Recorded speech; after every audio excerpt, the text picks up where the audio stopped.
Hey, I'm Nick Kalikas. Welcome to the show where you get first look at the latest odds before they hit the sports books. And I'm Miguel Iturrate. This is the place for a unique look at MMA from a gambler's perspective. And this is MMA Oddsbreaker. Welcome to the show. I'm Nick Kalikas alongside Miguel Iturrate. Today we're going to get started by recapping recent Strikeforce and UFC events. Gilbert Melendez's successful Strikeforce title defense at lightweight. John Jones' amazing victory over Machida at light heavyweight for the UFC. We're also going to look at the future of GSP, the welterweight UFC champion, who's coming off a knee surgery. And on today's Oddsbreaker segment, I'll be joined by Jason Navarro from MiddleEasy.com and Jeremy Botter from HeavyMMA.com. Both guys will help me break 3 original odds that haven't been released to the sportsbooks yet.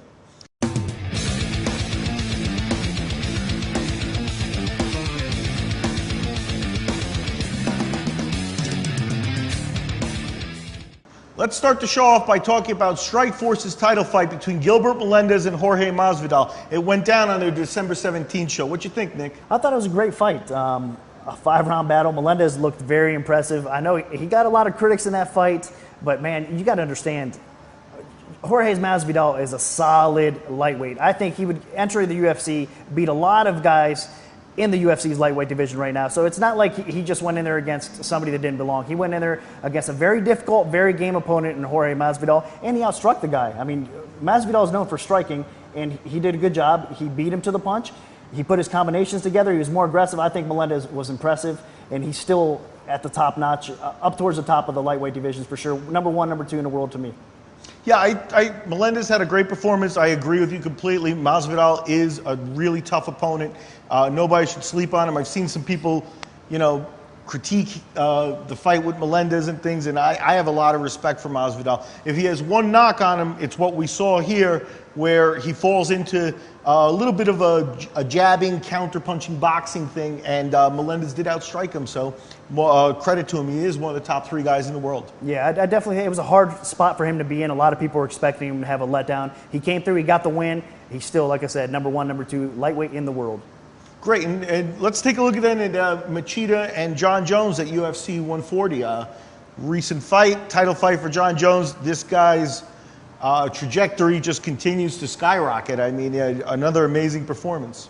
Yeah, it was great. I mean, and this is the first time that we did actually see John Jones tested, and it was good to see. The first round, Machida kind of had his way with John Jones. He was very impressive, and a lot of people were thinking that's the way the fight was going to end up turning out. But we've seen a completely different Jones come out in round 2. That submission was impressive. I mean, he put him to sleep. What can you say? Not many people are going to do that to Machida. So once again, John Jones is very dominant, puts on a great performance, and by far the top light heavyweight in the world. Yeah, we saw John Jones lose his first round probably in round 1 in that fight, and then he came out, he picked it up a notch, and hey, what can you say? Leaving Machida sleeping is a very, very difficult task. John Jones was up to it. Amazing. Yeah, he's going to be champ for, I think, a long while. Additionally, in the news, we've got GSP, George St. Pierre, the welterweight champion for the UFC, pulling out of UFC 143, having successful knee surgery. But what do you think the effects are on the welterweight division? Well, we're going to have to see there's a lot of critics with GSP. I know you're one of them, by the way. You're not a big supporter of GSP. But, man, I'd like to see him. Hopefully he comes back and he recovers. I know that a lot of people knock his wrestling style. He takes the fight to the floor and controls it and say he's boring. But you know what? It is what it is. He wins fights. He's been the most dominant champion ever in the welterweight division. So hopefully GSP recovers and we see him back in great form. I can't dispute any of that. I do think it opens up a lot of possibilities in the welterweight division. It's super deep, and the fight with Nick Diaz and Carlos Condit is replacing that for an interim title is an exciting fight. GSP's been so dominant that it has become a little bit tiring to watch him, let's just say. So I'm hoping that when he comes back, we do get 100% of GSP, but if he drops off, there's a lot of guys there to pick up the slack. Oh, definitely. That welterweight division is pretty stacked, but GSP's cleaned him out, so we'll see. GSP hopefully comes back before 10 months, and we see him back in form.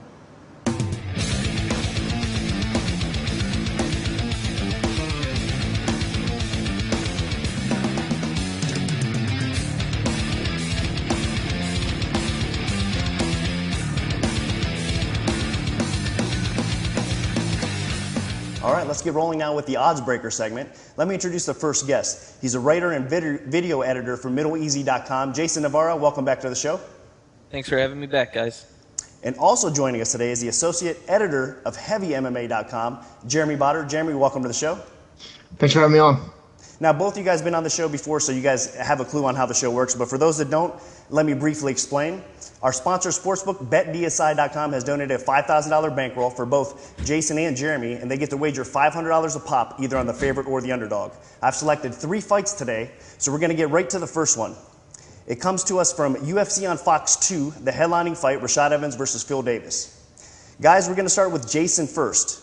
I'm opening the odds. Rashad Evans minus 155. Comeback is plus 125 on Phil Davis. Jason, I want to get your thoughts on your bet.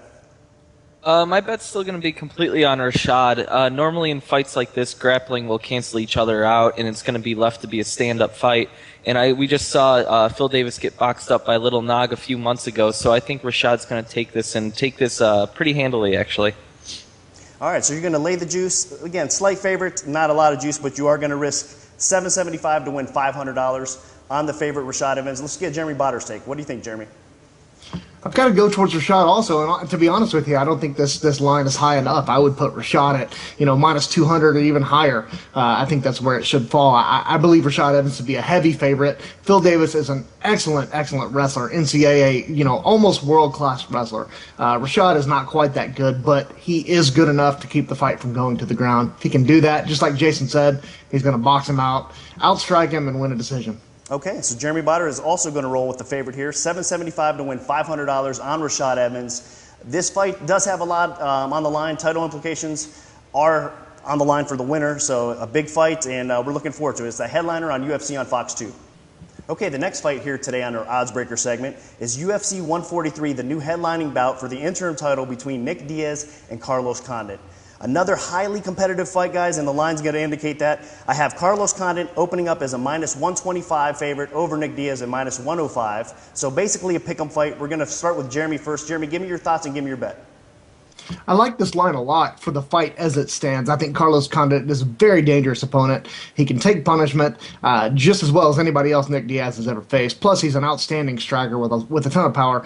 But, if he keeps going and becomes an even bigger favorite and Diaz becomes a bigger dog, I would have to lean towards Diaz. But numbers being what they are, I would have to take Carlos Condit here. Okay, so Jeremy Botter is going to go with Carlos Condit. You're going to risk $625 to win $500. I'm the very slight favorite. Let's get Jason Navarro's thoughts on this. Jason, what do you think?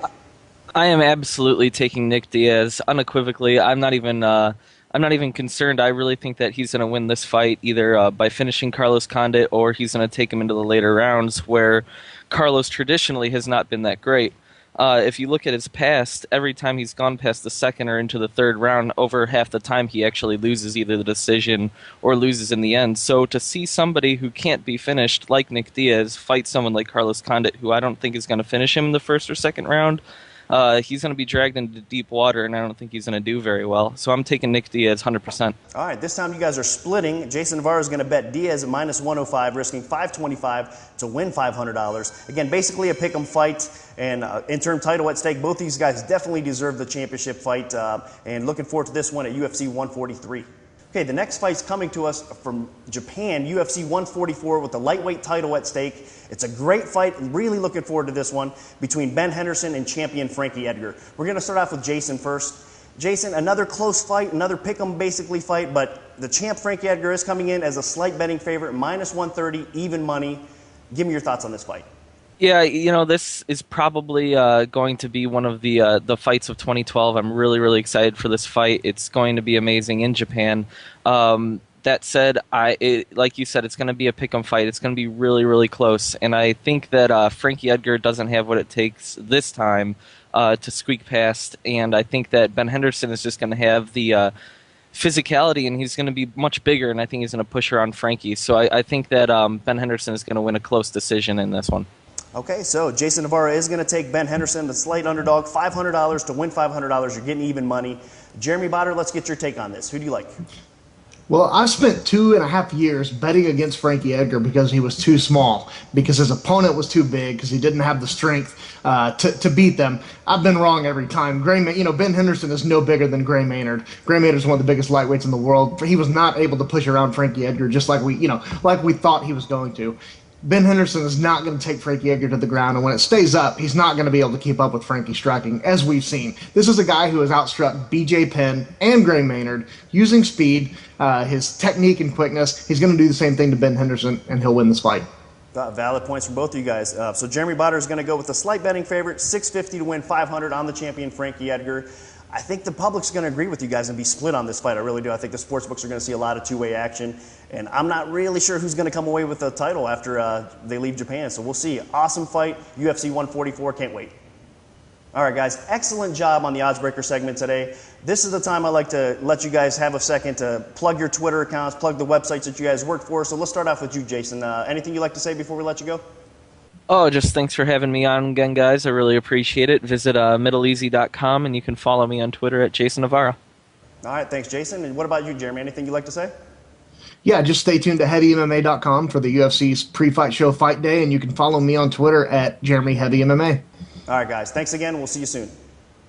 Welcome back to the show. We're coming out of another great odds breaker segment. I don't think I remember one of these segments where all the fights were that close and the guys were split down the middle like that. So a really good segment. What'd you think? Yeah, all three fights were competitive. Well, let's get right to it. Actually, Phil Davis versus Rashad Evans is the first one we're going to do the odds adjustment on. Both guys tend to lean towards Rashad Evans. Not a big surprise. I mean, if we base off their last performances, Phil Davis did not have a great performance against Nogueira, and Rashad Evans looked tremendous after his long layoff against Ortiz. But again, that's against Tito Ortiz and that's against Nogueira, and we see what happened in that little inside matchup between them. But I just think that maybe we're underestimating Phil Davis just a little bit here. But I am going to adjust the line because I do think the public's going to agree with him. We're going to go up to minus 165, so we're going to raise it 10 cents. When it hits the books, minus 165 plus 135 for Rashad Evans. I'm hesitating to go much higher, honestly. What's your thoughts on this? I think it's Rashad's fight to win. I think Phil is green, and I think, let's say he's suffering from the John Jones effect, and he's not John Jones. I think one of the guys identified that there are holes in his game still, and I think that's evident, and I think Evans is going to be able to use his experience and time in the octagon already to his advantage and win this one. Yeah, I do see a lot of little advantages for Rashad Evans, but the control factor in a long fight is what worries me. So that's why it's competitive. But again, 165 plus 135. Okay, let's move on to the next fight. The second odds adjustment is another pick'em fight between Diaz and Condit. The replacement fight, I said earlier that I like this fight actually better than the original main event. I think it's going to be more competitive, more appealing to the fans, and probably fight of the night here. Opened at 125, Carlos Condit, minus 105 for Nick Diaz. Both guys split on this one. We had Jason Navarro said Diaz cruises, and we had Jeremy Botter thinking that Condit's going to win. What are your thoughts? In the last little bit of time, I don't like to pick against Nick Diaz. I think Nick is talented in many different ways. Probably wrestling is his weakest point, but I think his jiu-jitsu's very high level. He's been in the game now for 10 years. I think his boxing is some of the best boxing that you see in MMA anyway. And I think he's learned to win. I think he's got some losses earlier in his career and stuff, but he's got a nice winning streak going. And, when the mindset comes in and that sort of stuff and you're winning and you're carrying it over, I'm just not going to bet against Nick Diaz. Condit, very talented fighter. I think we'll be seeing a lot of him for a long time. But if I had to pick, I'm going to pick Nick Diaz. But the line is very close, and I don't see it moving in either direction too high one way or another. Yeah, I agree. I think that's why we're not going to adjust the line. We're going to let it hit the books at Carlos Condit minus 125, Nick Diaz minus 105, and we could see a flip and Diaz become a slight favorite minus 125. Like you said, we'll definitely see back and forth action at the sportsbook with this fight, and it should be a great one. Okay, let's move on to the next fight. It's a super bout at lightweight. I think it's going to be, like Jason said, probably fight of the year, early candidate in 2012. Ben Henderson, he's looked outstanding since making his UFC debut against Frankie Edgar, which his stock has risen tremendously also with his performances against Gray Maynard, BJ Penn. He's a champ. He deserves to be the champ. Great matchup. Slight lean towards Frankie Edgar, minus 130, even money on Henderson. I'm going to leave this line alone as well, no adjustment. That's where it's going to hit the books. Give me your opinion. It's a tough fight to call because Edgar's been on a tremendous roll. Henderson's coming over from the WEC. He's also rolled right into UFC and kept his momentum going. He presents some matchup problems for Edgar, but Edgar's been able to overcome a lot of those in his fighting too. You know, a lot of people are saying Frankie deserves to be or should be at 145 or whatever, and I mean, he's done real well at 155, so it's easy to say, well, the guy's bigger. He's overcome that every single time. And is that truly Henderson's only advantage, is some size and maybe some strength? We know Edgar knows how to combat that, and I think Edgar is better on his feet and probably has enough takedown defense that Ben's going to have to work. Ben will get 1 or 2, but he won't get the 5 or 6 that he may need throughout the entire fight. So I'm gonna lean towards Edgar. All right, and the guys actually split. Frankie Edgar was taken by Jeremy Botter. He thinks that he's going to come through in this fight. And Ben Henderson was supported by Jason Navarro. So you guys are all on the fence. I think a lot of people, again, with the Condit and Diaz fight as well, we're going to see tremendous amount of action on both guys here as well. Fans are going to support both fighters.